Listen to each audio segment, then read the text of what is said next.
seguimos con el programa y habemos debate. Como lo habíamos prometido, Fernando Rospigliosi y Roberto Quiabra ya se encuentran con nosotros y se van a enfrascar en un prometedor debate, todo sobre materia de seguridad. Muy buenos días a ambos. Señor Roberto Quiabra, señor Fernando Rospigliosi, les damos la más cordial bienvenida. Buenos días a todos. Buenos días a todos. Buenos días, Fernando. Muy bien. La mecánica es la siguiente. El tema en general es la seguridad. Les vamos a explicar al público porque ustedes ya la conocen. Son 3 bloques en materia de seguridad. Los bloques tienen exactamente la misma estructura. Cada uno va a tener tiempo de 2 minutos y medio para expresar una propuesta sobre ese eje. El contendor va a tener 1 minuto para replicarla y el expositor va a tener 1 minuto para defenderla. De ese modo pasamos de bloque en bloque. Ambos van a tener un turno cada uno y al final van a tener tiempo para despedirse. Así que hemos hecho un sorteo interno en la producción y ha ganado el señor Roberto Quiabra. Señor Quiabra, va usted a empezar con el primer bloque, que es reforma de la policía. Ya nos contará usted si cree que es necesario, si cree o cómo lo piensa hacer en el caso sea así. Tiene 2 minutos y medio para fundamentar su mejor propuesta respecto a la reforma policial. Adelante. Gracias, buenos días. Para mí la reforma es un proceso que tiene continuidad en el tiempo y objetivos claramente establecidos. Entonces la primera pregunta que tenemos que hacer es qué tipo de policía queremos tener para desarrollar un proceso estratégico que permita actualizar, mejorar y proyectar la institución, pero con un propósito de Estado, no político. Los constantes cambios, la identificación de nuevas amenazas a la seguridad, así como la rapidez del desarrollo de nuevas tecnologías, obligan a nuestra policía a que se involucre en un proceso de transformación, pero que no solo es reingeniería y modernización, sino también tenemos que dotar de nuevas capacidades al personal. Pero hay algo que hay que tener en cuenta, se debe preservar la esencia e identidad en función a su razón de ser, una institución del servicio de la comunidad. Considero como básico y primordial el factor personal. Se debe mejorar el proceso de captación, selección, instrucción y entrenamiento y completar lo que se llama la acreditación y reentrenamiento, así como proporcionarle adecuados servicios de salud y bienestar, que es lo que está ausente. Se debe incentivar la postulación a las escuelas y la asimilación de personal profesional de salud actualmente limitada. La institución necesita de jóvenes con interés y vocación de servir a la comunidad. Se deben reducir la cantidad de escuelas de formación de suboficiales. El proceso debe ser centralizado para la educación centralizada en escuelas que reúnen las condiciones de infraestructura y equipamiento, que cuenten con plantas docentes calificadas para que le den instrucción de calidad educativa que permita la formación en valores con identidad institucional, para lo cual el primer año debe ser de estudios generales y recién a partir de los otros años lo que es la especialidad. Deben establecer los perfiles para cada especialidad y el personal debe conocer su plan de carrera policial, otorgar becas y articular los créditos del sistema educativo policial con las universidades para una mayor profesionalización.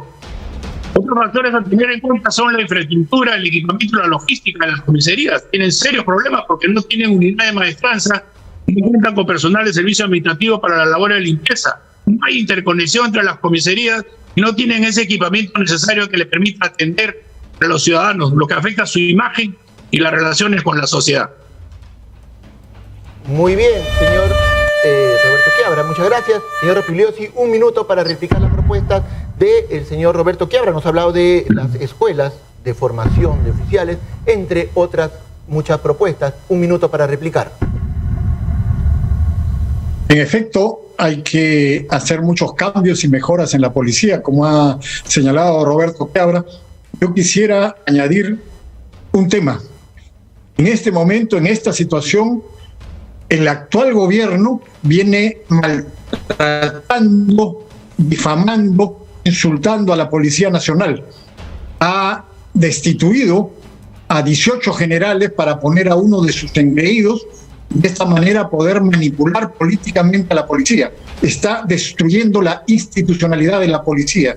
Creo que es muy importante defender la institucionalidad de la policía, porque la policía es la primera línea de defensa contra la delincuencia. Los ciudadanos queremos tener una policía institucionalizada, organizada y con la moral alta. no destruida, no maltratada, no difamada, como desgraciadamente viene haciendo el actual gobierno. Entonces, además de los temas que ha planteado Roberto, yo creo que es muy importante defender la institucionalidad de la policía y no seguirla difamando como viene haciendo el actual gobierno. Fernando, gracias. Roberto, tienes un minuto para defender tu propuesta. En sí, lo que ha expresado Fernando es que está de acuerdo, pero había que añadirle a esto la defensa de la institucionalidad policial que viene siendo afectada por el gobierno en este momento. Un minuto para culminar. Yo coincido con él. Acá no se le puede estar faltando el respeto a la institución. Tiene que haber un acuerdo político para aprobar si se va a hacer una reforma, para que este proceso tenga continuidad más allá de ministros y gobiernos. Caso contrario, será un proceso más sin resultados favorables. Pero ¿de qué proceso podemos hablar cuando se manosea la policía y se pasa a retiro a 20 generales contraviniendo la ley? Además, hay que tener en cuenta que el tema policial no solamente es un problema interno de reforma, sino una cuestión de gobernabilidad, porque se cuestiona el cumplimiento del deber de la función policial de asegurar el orden interno, el orden público, también incumbe la responsabilidad del ministro y del presidente, es decir, se cuestiona al gobierno. O sea, la culpa no es solamente de la institución, sino también de los responsables de garantizar la institucionalidad de la policía. Muy bien, toca cambiar de turno. Ahora es Fernando Rospigliosi que nos va a hablar sobre el mismo bloque, reforma de la policía. 2 minutos y medio para exponer tu propuesta. Como decía antes, de lo que se trata es de mejorar la eficiencia de la policía para defender a los ciudadanos de la delincuencia, para mantener el orden público, para realizar las tareas que son propias, inherentes a la policía. ¿Cuáles son los principales problemas que aquejan a los ciudadanos? Tenemos que partir de ahí para plantear las mejoras que hay que hacer en la policía. El principal problema que tenemos los ciudadanos es el delito callejero, los robos, los arrebatos de carteras, de celulares, los robos de autopartes, los asaltos a las casas, a las bodegas, a los pequeños negocios. Esos son los principales delitos que tenemos que combatir. Para eso hay que fortalecer las comisarías, y dentro de las comisarías hay cosas muy importantes que mejorar. Por ejemplo, se requieren más detectives y mejores detectives. Eso implica mejorar la formación y la especialización de la policía. Estuvo bien unir a la policía en el año 1988, pero desgraciadamente después se han perdido algunas características que son importantes. Por ejemplo, la especialización. Muchas veces se cambia de labores, de tareas a los policías, y policías que han sido educados y que tienen experiencia en ciertas cosas pasan a hacer otras tareas que no conocen bien. Entonces es muy importante lo de la especialización, y me estoy refiriendo específicamente al caso de los detectives. Es muy importante tener buenos detectives en las comisarías. Ahora la mayoría de detectives están en las grandes unidades de la policía. Por ejemplo, el otro día, cuando se produce un asalto en una joyería del Jirón de la Unión, rápidamente los detectives de la DIRINCRE, de la Dirección de Investigación Criminal, a las pocas horas los capturan. Eso también se puede hacer a nivel de comisarías con los delitos callejeros. Entonces hay que fortalecer el nivel de detectives en las comisarías para mejorar la lucha contra el delito, para que nuestros hijos, nuestros hermanos, nuestros padres estén protegidos y no sean asaltados impunemente por los delincuentes. También necesitamos una policía comunitaria, una policía cercana a la población. El policía del barrio que conozca a los guachimanes, que conozca a las juntas vecinales, que conozca a la gente del barrio, que pueda comunicarse rápida y fácilmente para prevenir los delitos y para Muy bien, Fernando, se ha acabado tu tiempo, ya vas a tener más oportunidad para defender tu propuesta, porque ahora es el turno de Roberto Quiabra. Roberto, Fernando nos ha hablado de fortalecer las comisarías, dotarlas de más y mejores detectives para combatir el delito callejero. Comentarios, preguntas o ampliación de estas propuestas, 1 minuto para hacerlo. Efectivamente, la comisaría tiene la cercanía entre la institución y los ciudadanos. Pero ¿cuál es la queja de los ciudadanos? Que las comisarías no tienen capacidad para atenderlos. Eso afecta a la imagen del policía. Entonces lo que tenemos que preocuparnos es de la infraestructura. No hay conectividad entre las comisarías. ¿Qué servicio puede proporcionar una comisaría que no tiene el equipamiento necesario? Entonces se le echa la culpa a los policías de servicio. Es tiempo de que se vea un plan estratégico de mejoramiento de la infraestructura de todas las comisarías a nivel nacional. Eso es lo que genera confianza en la población cuando usted va a una comisaría y es bien atendido. Pero no le echemos la culpa al policía exigiéndole como 100 cuando usted le da como 20. La mayoría de las comisarías no han sido construcciones que fueron directamente relacionadas para eso, sino son casas, son donaciones que no reúnen las características que debe tener una comisaría, inclusive no tienen ni alojamiento para los policías, no sé cómo se hace la movilidad absoluta. Eso es lo que hay que tener en cuenta.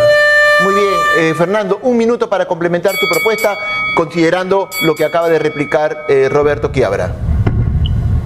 Ese es uno de los problemas más serios que tenemos, que hace que la mayoría de las personas que son víctimas de un delito no lo denuncien, según las estadísticas que tenemos ahora. Mucha gente no denuncia los delitos porque creen que el sistema no les va a responder, no van a resolver su problema o no tienen la atención adecuada.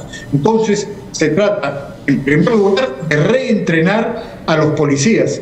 Como decía Roberto antes, hay demasiadas escuelas policiales, hay que concentrarlas porque escuelas policiales deficientes no han salido los mejores policías. Entonces hay que tener una labor de reentrenamiento de los policías, sobre todo los que están en comisarías, para que presten una atención adecuada a la gente. Pero sobre todo, la policía tiene que ser eficaz, es decir, tiene que resolver los problemas, tiene que atrapar a los delincuentes y lograr que los sentencien. Y para eso es muy importante que la policía responda rápidamente a las denuncias y a las llamadas del público, responda adecuadamente, apure y sentencien a los delincuentes. Muy bien, Fernando, se ha acabado tu tiempo. De este modo hemos terminado con el bloque 1. Vamos a pasar al siguiente bloque. Es necesario recordarles a ambos que las réplicas se refieren a lo expuesto por el contrincante. Ya sabemos que ustedes tienen propuestas propias y también van a tener su turno para exponerlas. En este caso hablaremos del delito callejero con proyección a también hablar de las bandas organizadas. El turno es ahora de Fernando. Terminó Fernando, empieza Fernando Rospigliosi, 2 minutos y medio para fundamentar. En efecto, ya había señalado que lo que más nos preocupa a los ciudadanos es el delito callejero, el asalto, el robo. Desgraciadamente son cada vez más violentos. Ahora muchas veces para robar un celular, para robar una cartera, a alguien le pega un balazo, una cuchillada, que a veces puede ser mortal. Entonces, este es el delito que tenemos que enfrentar con más firmeza y determinación. He señalado la necesidad de más y mejores detectives en las comisarías, pero la otra cosa que se necesita con urgencia es el patrullaje inteligente. Es decir, los recursos son escasos, como ha señalado Roberto, y no siempre están bien distribuidos. No tenemos todos los patrulleros que quisiéramos, pero hay que actuar con lo que tenemos. Eso implica que los patrulleros tienen que hacer el patrullaje inteligente, es decir, patrullar en las zonas calientes, en las zonas que son donde se cometen más delitos. Eso es lo importante, porque si los patrulleros están dando vueltas por cualquier sitio, no sirven, no son eficaces en su labor. Pero para eso se requiere tener un mapa actualizado del delito, es decir, hay que saber a dónde se están cometiendo los delitos. Para eso se requiere lo que señalaba antes, una policía comunitaria, una policía de cercanía, una policía que esté muy vinculada a la gente del barrio, de la comunidad, que tenga, por ejemplo, grupos de WhatsApp con los guachimanes, con las juntas vecinales, con el bodeguero, con el zapatero, para que pueda ser comunicada de inmediato cuando se está cometiendo un delito. Ahora, desgraciadamente, la gente llama más al serenazgo que a la policía, porque muchas veces la policía no responde rápidamente a sus exigencias, a sus demandas. Esto tiene que cambiar. Tenemos que tener una policía comunitaria, una policía de cercanía que responda rápidamente a las llamadas de la población. Y para eso, en efecto, también se necesitan medios técnicos, infraestructura. Hay que mejorar muchísimo ahí en las comisarías, sobre todo, y no dedicarlas a otras cosas como lamentablemente se ha hecho en los últimos gobiernos. Entonces, es muy importante tener policía de cercanía, policía cercana a la comunidad que pueda comprender los problemas de la gente y responder ante esos problemas con la eficacia y la rapidez debida. Muy bien, gracias Fernando. Roberto, un minuto para replicar lo expresado por Fernando Rospigliosi. Él ha hablado de patrullaje inteligente, mapa actualizado del delito y en general una policía de cercanía. Un minuto para replicar, complementar o consultar algo adicional. Yo considero que efectivamente no hay esa cercanía entre la policía y los ciudadanos, hay una ausencia de los policías. Se habla del mapa del delito. El mapa del delito forma parte de esa cercanía porque se debe formular en base a lo que señalan los ciudadanos, son los que sé si en su cuadra, en su dónde son los puntos de asalto, los puntos difíciles, vulnerables, la inteligencia policial. Ese es el trabajo, pero a la policía tiene que usted darle los recursos, especialmente a las comisarías locales, para que puedan tener una intervención. La queja siempre es que hay un policía o nunca llega un policía. Pero ¿cómo quiere usted que llegue un policía si no tiene los medios? Entonces hay que aplicar también la tecnología. ¿Cuál es el enlace, ese enlace que deben tener los ciudadanos con los policías del sector? No se está explotando adecuadamente la tecnología para darle esa facilidad que tenga la policía de reaccionar como oportunidad. La ausencia de los policías genera desconfianza, la llegada tarde genera una falta de imagen institucional. Eso tenemos que corregirlo. Gracias, Roberto. Fernando, Roberto nos ha hablado para complementar de la inteligencia policial y el uso de la tecnología. Un minuto para complementar tu propuesta. Un añadido más al uso de la tecnología. Requiere un C4, un centro de comando, control, cómputo y comunicaciones. Nuestros vecinos lo tienen, en Quito hay, en Santiago de Chile hay. Es increíble que en Lima, una ciudad de 10 millones de habitantes, no haya un auténtico centro de comando y control como requiere una ciudad tan populosa. Hemos visto, por ejemplo, cuando se producen los incidentes en noviembre, en el centro de Lima se dice, la cámara del municipio no funciona. No puede ser. Se requiere tener muchas cámaras que sí funcionen y que estén interconectadas. No solamente las cámaras de la policía, sino las cámaras de los serenazgos, las cámaras de los municipios, las cámaras privadas incluso, pueden ser conectadas a un solo centro de comando y control. Se requiere tener buenas comunicaciones, no tiene buenas comunicaciones de la policía. Es decir, que hubiera un adecuado centro de comando y control, con cámaras, con comunicaciones, con cuando se comete un delito. Se acabó tu tiempo. Luego tendremos tiempo de complementarlo, porque ahora es el turno de Roberto, que habla sobre el mismo bloque, el delito callejero, con perspectivas también de las bandas organizadas. 2 minutos y medio para fundamentar sus propuestas. Mira, la magnitud y gravedad del problema que sufrimos de inseguridad ciudadana tiene 2 factores: el incremento cualitativo de la violencia con pérdida de valor de la vida y la cada vez mayor participación de menores de edad en delitos graves. ¿Dónde está la causa de origen? En la falta de prevención. Esta fase de prevención para mí tiene 3 actores: la familia, que son los padres, la escuela con los profesores y la comunidad con las autoridades locales. La ausencia de los padres, la violencia familiar y el maltrato infantil lo primero que trae como consecuencia es la deserción escolar o el abandono del hogar. Si vive en un barrio de baja calidad, este chico es vulnerable a la explotación, a la delincuencia o a ser raptado por el crimen organizado. ¿Qué cosa le da? Afecto y necesidad de ser reconocidos. ¿Qué puede esperar la sociedad de un niño que crece sin afecto en un ambiente de violencia familiar y que vive en un barrio de baja calidad de vida? O de un adolescente sin oportunidades, sin estudios, ni profesión u oficio. Entonces, esa es la otra tarea. Esta es la otra tarea que tiene que ver con la responsabilidad que tienen los alcaldes. Que su distrito cuente con espacios públicos seguros, tiene que reducir los factores de riesgo social. Habría que preguntarle a los alcaldes qué entienden por reducir los factores de riesgo social. Para mí se debe empezar como unidad básica de un distrito a la cuadra.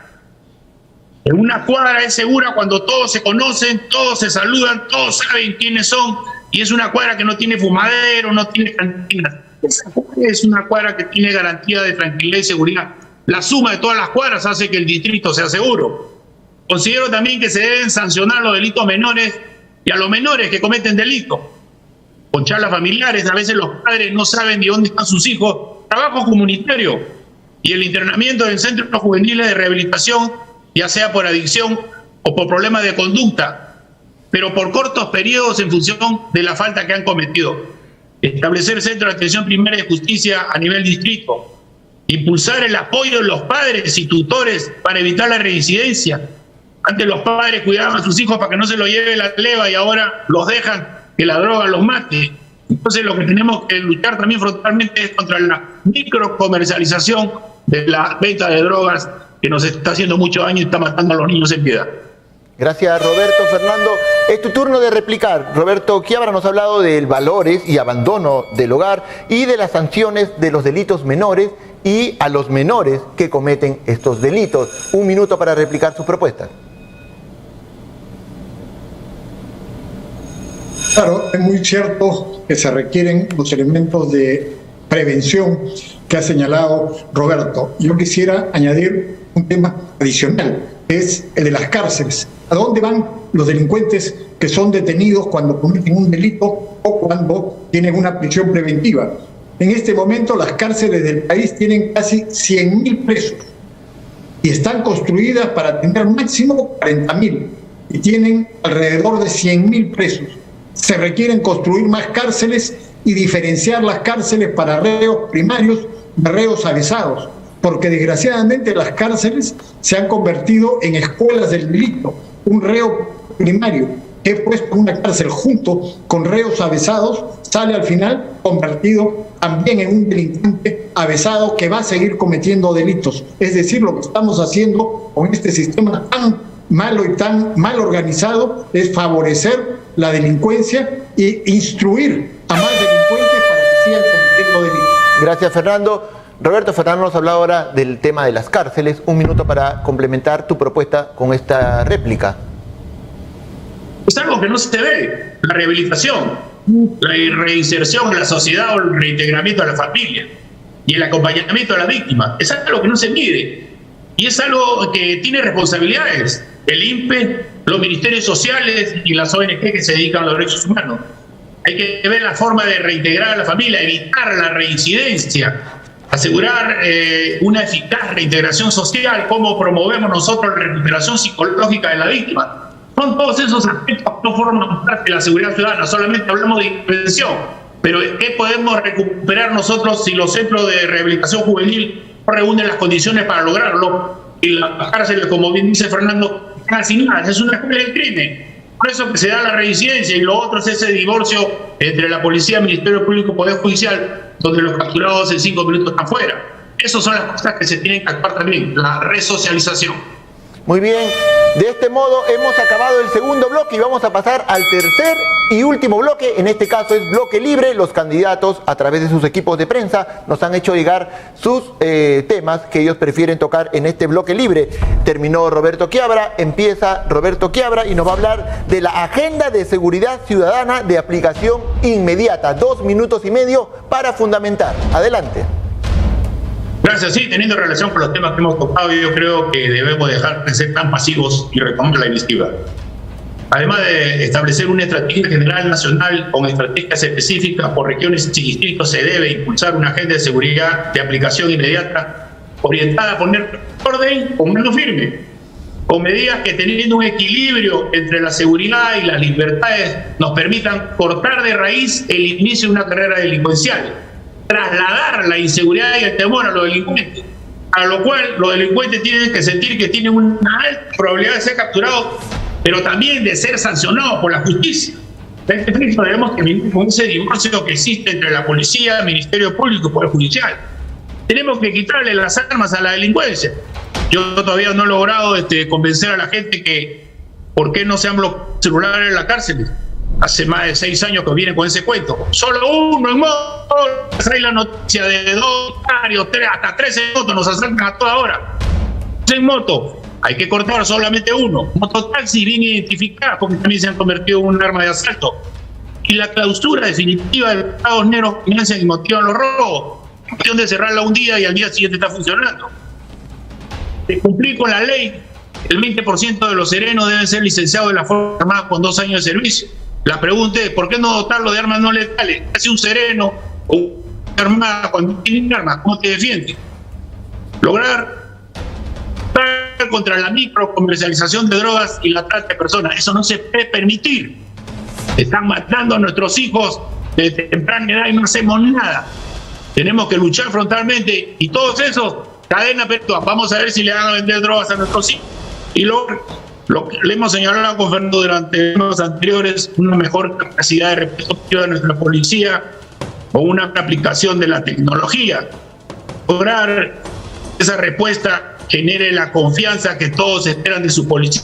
Presencia, esa intervención rápida, eficaz. Gracias. Muy bien, gracias Roberto. Fernando, Roberto nos ha hablado de que existe un divorcio entre la policía, el Ministerio Público y el Poder Judicial, además de dotar de armas a los serenos para que puedan combatir cara a cara a la delincuencia y medidas extremas o fuertes como cadena perpetua a quienes cometen delitos. Un minuto para replicar esta propuesta. Respecto a la situación entre la policía y el Ministerio Público, creo, y los fiscales, el Ministerio Público son los fiscales, creo que ahí hay un asunto muy importante. Con el nuevo Código Procesal Penal, toda la investigación se entregó a los fiscales y desgraciadamente los fiscales no saben investigar. La policía es muy buena realizando investigaciones. La investigación preliminar tiene que volver a manos de la policía. La dirección jurídica de la investigación en manos de los fiscales. Pero la investigación preliminar que ha sido quitada a la policía por el nuevo Código Procesal Penal tiene que regresar a manos de la policía. Hay que modificar algunos artículos del Código Procesal Penal para que eso ocurra. La policía es muy buena investigando, la policía sabe hacer su trabajo, sabe infiltrar a los delincuentes, conoce a dónde están los delincuentes, y la policía es la que tiene que realizar el atestado. Muchos delincuentes salen libres por los errores de la Fiscalía en la investigación. Gracias, Fernando. Roberto, Fernando Rospigliosi propone que la investigación vuelva a manos de la policía. Un minuto para complementar tu propuesta respecto a este tema. Cuando uno cambio y ese cambio no da resultados, hay que volver al original. Si formamos nosotros policías que tienen experiencia investigativa y lo han dado, ¿por qué no les esa función? Porque no está funcionando para combatir la delincuencia. El tema de la capacidad de respuesta pasa no solamente por la cantidad de policías, también por el positivo, cobertura y distribución que debemos tener con los policías. Más delitos, los cuadrantes seguros, los quedados de seguro, en función de lo que sucede todos los días. Entonces, también tenemos que integrar, lo dijo Fernando, según una plataforma, no pueden haber una serie que cada municipalidad tiene. Eso evita de que haya una intervención rápida y oportuna. Tiene que integrarse los sistemas. Tienen que integrarse las cámaras de vigilancia, tienen que inclusive coordinar semáforos, porque también el tránsito, el transporte que genera muertes diarias es parte de la inseguridad ciudadana. Muy bien, gracias Roberto. Es el turno ahora de Fernando Rospigliosi en el bloque libre. Él escogió contra el izquierdismo y el populismo, se entiende, en materia de seguridad. 2 minutos y medio para explicarnos. Fernando Rospigliosi, adelante. Creo que hoy día, en vísperas de las elecciones, el Perú está en un grave peligro, que es el populismo y el izquierdismo. ¿Qué significa esto? Hoy día tenemos alrededor de 1 millón de venezolanos en el Perú. Hay varios millones distribuidos en otros países de América Latina. Son millones de venezolanos que han huido de su país. ¿Por qué huyen de su país? ¿Por qué dejan lo que tienen? ¿Y por qué vienen a vivir precariamente en Perú, en Ecuador, en Colombia, en Brasil, en Chile? Muy sencillo, porque su país cayó en manos del populismo y del izquierdismo, uno de los países más ricos de América Latina y del mundo, porque tiene inmensas reservas de petróleo, fue arruinado por gobiernos populistas izquierdistas como el de Chávez y el de Maduro. Ese es el peligro que tenemos en el Perú en estas elecciones, que gente que quiere seguir el mismo camino de Venezuela nos pueda llevar realmente a una crisis como la de ese país hermano. Eso es lo que tenemos que evitar en estas elecciones. Hay que votar conscientemente y evitar caer en eso. ¿Cuál es una característica de estos populistas izquierdistas? Lo mismo que hicieron en Venezuela, empezar a cambiar la Constitución. Cuando uno mira a candidatos que dicen hay que cambiar la Constitución, entonces hay que estar inmediatamente prevenidos, porque a los que nos quieren llevar es al mismo camino desastroso que hundió y arruinó a un país rico como Venezuela. Lo estamos viendo todos los días cuando nos encontramos con venezolanos en la calle, con sus familias, con sus hijos, tratando de sobrevivir a duras penas. Si no queremos que el Perú siga ese camino, tenemos que evitar caer en el populismo y el izquierdismo. Tenemos que combatir los principales males que tiene el Perú. En este momento son el desempleo y la crisis económica, la crisis sanitaria y la delincuencia. Esos son los problemas que tiene el Perú. Para eso tenemos que tener mano firme, mano dura, energía para combatir esos males y poder superarlos. En el caso del virus, hay que dejar que cualquiera pueda importar vacunas, el Estado, los privados, los gobiernos regionales y municipales. Mientras más vacunas tengamos, mejor nos va a ir. Es evidente eso. Sin embargo, Fernando, se ha acabado tu tiempo en esta etapa. Roberto, Fernando nos ha hablado de combatir el izquierdismo y el populismo, sobre todo en temas de demagogia, y ha puesto ejemplos en el extranjero. Un minuto para complementar o comentar esta propuesta. Efectivamente, nosotros no aprendemos nada de lo que sucede fuera. A fines del 2019 se presentó lo que se denomina el estallido social, que tenemos que estudiarlo en el Perú. Una serie de conflictos casi simultáneos en Ecuador, Colombia, Bolivia y Chile, que tenían diferentes motivaciones, pero tres causas principales: el abuso de poder, la desigualdad y la corrupción. Pero ahí es donde se presenta lo que aprovechan estos izquierdistas y populistas, es ante una expectativa insatisfecha, un reclamo justificado, se aprovecha para generar violencia, la orientación y comenzar a denunciar por derechos humanos a los policías y después volver a lo mismo que están haciendo en otros países que también en el nuestro. Cuestionar a las autoridades, buscar un cambio en la Constitución. En estos momentos de pandemia, tiene responsabilidad política porque te genera una inseguridad que no quiere invertir en el Perú si no sabes cuáles son las reglas de juego. Muy bien, gracias Roberto. Fernando, un minuto para complementar tu propuesta. Adelante. En efecto, decía que, por ejemplo, este gobierno se niega a que otros traigan vacunas. ¿Por qué será?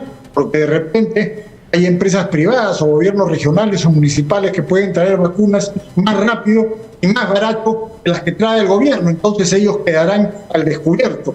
¿Qué cosa es lo que están ocultando? Necesitamos más vacunas para evitar que los peruanos sigan muriendo. Necesitamos empleo productivo, que se desarrollen las empresas, que haya un shock de inversiones. Para eso, como dice Roberto, si se quiere cambiar la Constitución, nadie va a invertir, nadie va a poner un sol en el Perú. Todos estos que dicen hay que cambiar la Constitución van a terminar de arruinar el país, vamos a quedar peor de lo que estamos ahora, porque nadie va a querer invertir si no sabe cuáles son las reglas de juego. Si lo que quiere es cambiar, modificar, pues nadie se atreve a poner su capital en una empresa. Lo que necesitamos es más empresas, más desarrollo, más empleo formal en medio de esta crisis terrible que nos está azotando. Muy bien, señores, de este modo se ha acabado este debate que además ha tenido mucho fondo y se ha sacado diversos ángulos de la seguridad, un flagelo que nos viene atormentando día a día a todos los peruanos. Sin embargo, les vamos a dar la oportunidad que se despidan con un mensaje final y que nos expliquen sobre todo por qué debemos votar, en este caso, por Fernando Rospigliosi y marcar el número 7 de Fuerza Popular el próximo 11 de abril. Fernando, 2 minutos para despedirte. Creo que lo más importante, lo que están esperando los ciudadanos, es que sus problemas se resuelvan. Para eso necesitamos una organización fuerte como es Fuerza Popular, con un equipo adecuado para resolver los principales problemas de los peruanos, que son la salud, la economía y la seguridad ciudadana. Estos son los problemas que nos interesan a los peruanos, esos son los problemas que tiene que resolver el próximo gobierno. Para eso hay que evitar caer en el populismo y en el izquierdismo, como Venezuela.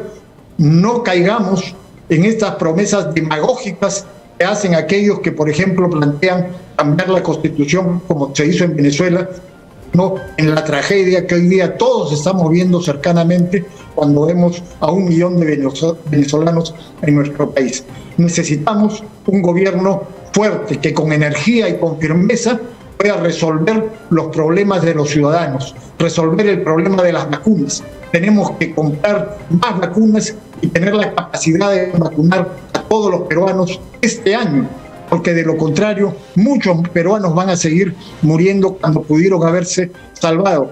Tenemos que tener un shock de inversiones, estabilidad económica para poder tener más empleos para todos los peruanos.